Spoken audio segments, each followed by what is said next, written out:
Operation tiger दरम्यानचा 17 जूनचा photo समोर लोकसभा अध्यक्ष ओम बिर्लांना भेटून वेगळा गट स्थापन केल्याचं दिलं होतं पत्र. श्रीकांत शिंदे, प्रताप सरनाईक उपस्थित.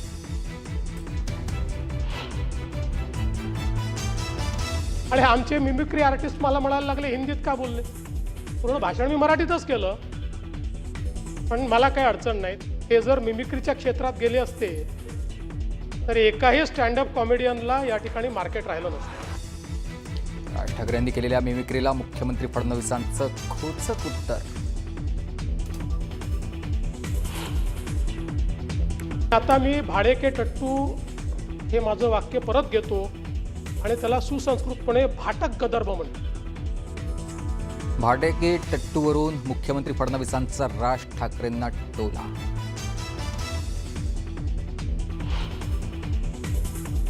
महात्मा फुले कर्जमाफी योजनेतले जे लोक होते ज्यांना 50,000 रुपयापर्यंत आपण म्हटलं होतं, त्यांनाही 2 लाखापर्यंत कर्जमाफी झाली. शेतकरी कर्जमाफीबाबत मुख्यमंत्र्यांची मोठी घोषणा. नियमित कर्ज फेडणाऱ्यांनाही कर्जमाफीचा लाभ.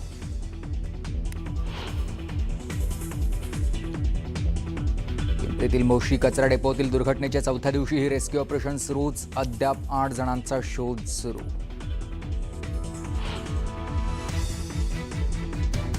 मुख्यमंत्री देवेंद्र फडणवीसांनी घेतली मोशी दुर्घटनेबाबत पुण्यात आढावा बैठक. मृतांच्या कुटुंबियांना मदत करण्याचे निर्देश.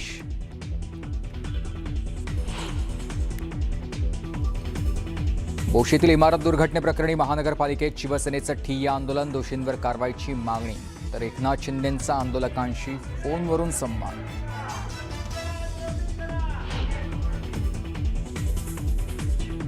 राज्यभरात एफडीएची वेगवेगळ्या ठिकाणी धडक कारवाई. दूध आणि दुग्धजन्य पदार्थांचा तब्बल 2000 लिटर साठा जप्त.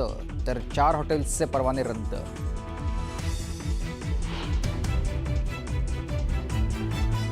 मुख्यमंत्री फडणवीसांनी पुण्यात ज्ञानोबा आणि तुकोबांच्या पालखीचं घेतलं दर्शन. मोठ्या संख्येनं वारकऱ्यांची उपस्थिती.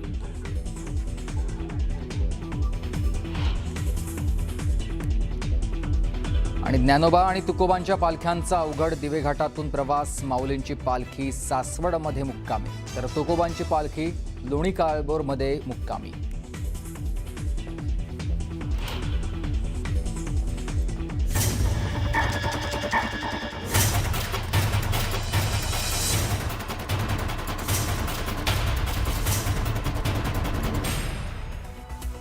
नमस्कार, मी सुमित शंकर सावंत आणि तुम्ही पाहताय न्यूज 18 मराठी. या बुलेटिनमध्ये बऱ्याच महत्त्वाच्या बातम्या आपल्याला बघायच्या आहेत. सुरुवातीची महत्त्वाची बातमी आहे राजकीय. ऑपरेशन टायगर दरम्यानचा 17 जूनचा एक फोटो समोर आलेला आहे. लोकसभा अध्यक्ष ओम बिर्ला यांना भेटून वेगळा गट स्थापन केल्याचं पत्र देण्यात आलेलं होतं. 17 जूनचा हा फोटो असल्याची माहिती आता समोर आलेली आहे. या फोटोमध्ये खासदार श्रीकांत शिंदे आणि प्रताप सरनाईक हे उपस्थित आहेत. असा हा आपण फोटो पाहतोय.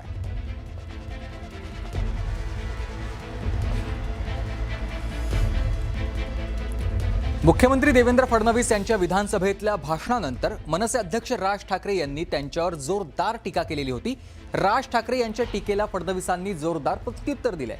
मिसिंग लिंकवरील पुलाबाबत खोटी माहिती पसरवणं म्हणजेच महाराष्ट्राचाच अपमान आहे असं म्हणत फडणवीस आपल्या विधानावर ठाम राहिलेत. शिवाय हिंदीत बोलल्याबद्दल टीका करणाऱ्या राज ठाकरेंचं नाव न घेता त्यांना मिमिक्री आर्टिस्ट म्हणत टोला लगावलाय. पाहुयात राज ठाकरे आणि फडणवीसांमध्ये शेलक्या शब्दात रंगलेली ही खडाजंगी. वेळ मला बोला, पण महाराष्ट्राचा अपमान मी सहन करणार नाही. वा रे वा. लोक त्या मिसिंग लिंक बद्दलच बोलतायत, महाराष्ट्राचा कुठे अपमान करतायत. आता मिसिंग लिंक बद्दल बोललं तर ह्याच्यात महाराष्ट्राचा अपमान कुठे आला? लोकांनी प्रश्नही नाही विचारायचे. मिसिंग लिंकवर जो काही त्या ठिकाणचा पूल आहे, केबल स्टेट ब्रिज आहे, त्या ठिकाणी जगातले सगळ्यात मोठे टनेल्स आहेत, याला एकही क्रॅक गेलेली नसताना, त्याचं काहीही नुकसान झालेलं नसताना 7,000 रुपये पाण्यात गेले, 7,000 कोटी पाण्यात गेले, 7,000 कोटी पाण्यात गेले. हा माझा अपमान आहे? महाराष्ट्राचाच अपमान आहे. खोट्या बातम्या पेरणं, अफवा पसरवणं हा महाराष्ट्राचा अपमान आहे. काय झालंय ते, इतके दिवस जे मोबाईल फोनवरनं विरोधकांना जे करत होते ना, शिव्या घाल, वाटेल ते बोल, हे जे सगळे त्यांच्या ठेवलेल्या टीम्स आहेत ना, हे जे सगळं सुरू होतं ना, ते आता अंगलट आलंय. आता ह्यांच्या दामदुपटीने ह्यांच्या अंगावरती येत आहे. मी तर काही सुपारीबाजांबद्दल बोललो, मी टोपी फेकली होती.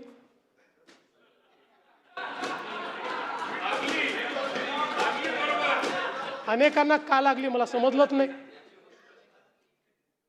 अनेक लोकांना ती लागली. आज खरं तर मुख्यमंत्र्यांनी ही गोष्ट सांगायला पाहिजे होती की बाबा मी त्याच्यामध्ये लक्ष घालतो आणि ज्यांनी चुका केल्या असतील त्यांच्यावरती मी इन्क्वायरी लावतो. ते राहिलं बाजूला. याच्यामध्ये जो राजकारण करेल त्याला मी बघून घेईन. बघून काय घेईन? सुसंस्कृत महाराष्ट्राचा मुख्यमंत्री आहे, विधानसभेमध्ये बघून घेईनची कुठची भाषा आली? हिंदीमध्ये बोललो, भाडे के टट्टू. काही लोकांना त्याचे दुःख झालं आणि ते म्हणाले मुख्यमंत्र्यांनी सुसंस्कृत बोलायला पाहिजे होतं. म्हणून नानाभाऊ जाऊन मी अभ्यास केला आणि आता मी भाडे के टट्टू हे माझं वाक्य परत घेतो आणि त्याला सुसंस्कृतपणे भाटक गदर्भ म्हणतो. भाडे के टट्टू नाही, भाटक गदर्भ. आणि जर कोणाला समजलं नसेल तर मग सुपारीबाज. अयोध्येतल्या राम मंदिर देणगी चोरी प्रकरणावरून महाराष्ट्र विधानसभेत जोरदार गदारोळ पाहायला मिळालाय. या कथित घोटाळ्यावरून आणि चोरीच्या मुद्द्यावरून विरोधी पक्षातील नेते कमालीचे आक्रमक झालेले आहेत. सभागृहात दोन्ही बाजूंनी जय श्रीरामची घोषणाबाजी करण्यात आली आहे. वडेट्टीवारांनी अटल बिहारी वाजपेयींच्या भाषणाचा संदर्भ देत सत्ताधाऱ्यांना सुनावलंय. सत्ताधारी आमदारांनी वडेट्टीवारांना सुनावल्यानंतर जयंत पाटलांनीही तुफान टोलेबाजी केली आहे. पाहूया.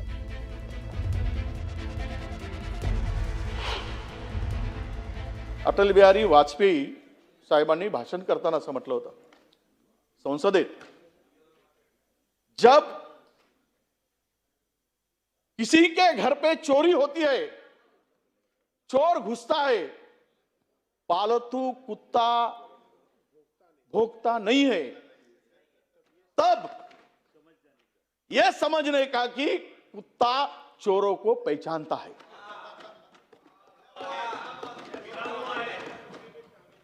हे मी नाही म्हणत, हे अटल बिहारी वाजपेयी साहेबांनी म्हटलंय. पंगा हमसे लेना, हमारी पार्टी से पंगा लेना, लेकिन राम से कभी पंगा मत लेना. राम से पंगा अभी इन्होंने लिया है चोरी करके. राम से पंगा लेने वालों से हमारा पंगा है, ये हमारा दुर्दैव है. गेल्या 2-3 महिन्यात जे काही सरकारला अडचणीचे येते ते लगेच डिलीट केलं जातं.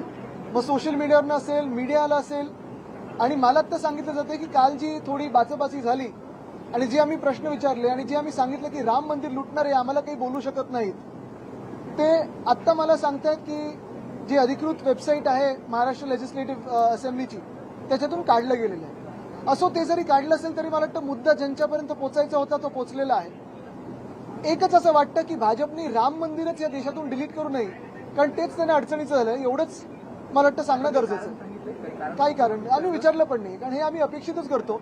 लोकशाही असती तर असं झालं नसतं. देशात हुकुमशाही लेबल लावण्याची हिंमत नाहीये, पण तशी चाललेली आहे.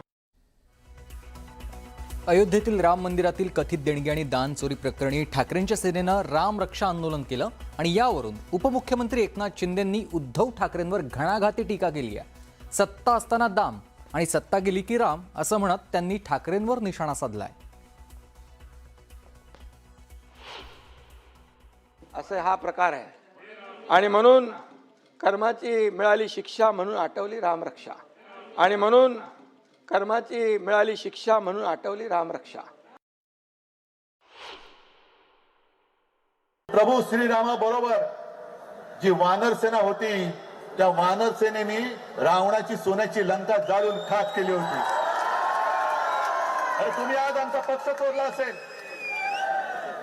आमच्याकडचा प्रभू रामचंद्राचं धनुष्यबाण चोरला असेल, पण आज आमच्या हातामध्ये हनुमानाने ज्या मशालेने लंका जाळली होती ती मशाल आज आमच्या हातात आहे. तुमच्या अन्यायाची लंका आम्ही जाळून खाक केल्याशिवाय राहणार नाही. काहींनी नवा शोध लावलाय की हनुमानाने मशालीने लंका जाळली. हनुमानाने भाई मशालीने लंका जाळली. त्यांच्या पक्षाची निशाणी जर लायटर असती म्हणाले असतील लायटरने लंका जाळली.